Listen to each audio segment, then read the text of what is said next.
Great morning, holy brothers and sisters, for the 19th of TEVET in the Kitzur Likutei Moharan. Today's lesson is called Double Degrees.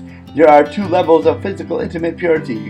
One level involves the maintenance of a high degree of holiness in this area and is called the upper covenant. This is referred to as the firmament, which divides between the upper waters and the lower waters. A person who has attained this level may be called a free man, since through this holiness he attains freedom and produces offspring, i.e., he draws souls closer to God. See Likutei Moharan 2:5, where it is written that through breaking the physical desires, a person is able to speak fine, righteous words.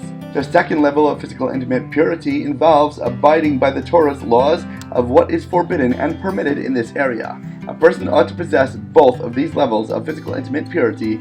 In other words, he must be both a tzaddik and a scholar. For when a person maintains a high level of holiness in this area, he is then called a tzaddik, and he is called a scholar when he studies the laws of what is forbidden and permitted, and the like, and he abides by what he has learned. When a person merits to attain both these levels of physical intimate purity, he is likened to an angel of the Lord of hosts.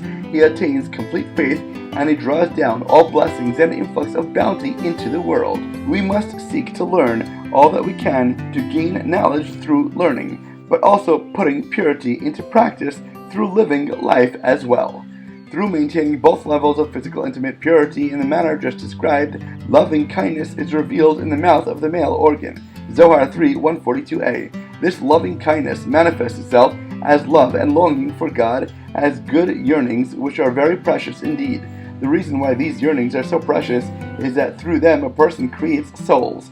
That is, he places vowel points of silver on the unvocalized letters of the Torah. In Hebrew, the word kesef, silver, is similar to the word kisuf, yearning. Thus, the phrase points of silver, nikudot kesef, could also be read as points of yearning, nikudot kisuf.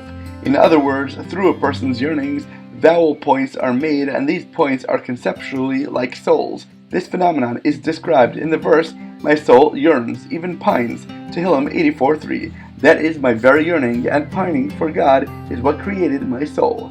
The vowel points are the life force and the movement of the letters. Therefore they are associated with the soul.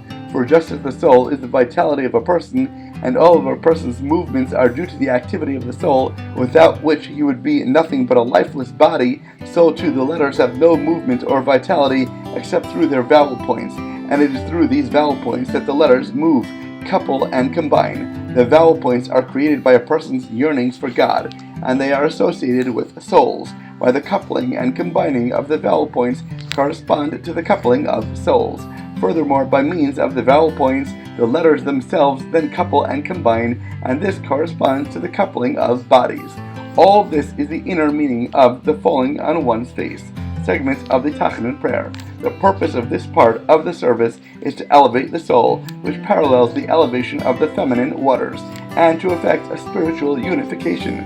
For holy yearnings, which are the elevation of the feminine waters, in and of themselves create a soul, and this soul then ascends, and a coupling and spiritual unification is effected. For the main way that a soul is created is through the longing that each person has for God, each one according to his own level, whereby the person yearns and longs to reach the next level above where he is presently, and through this a soul is created in potential.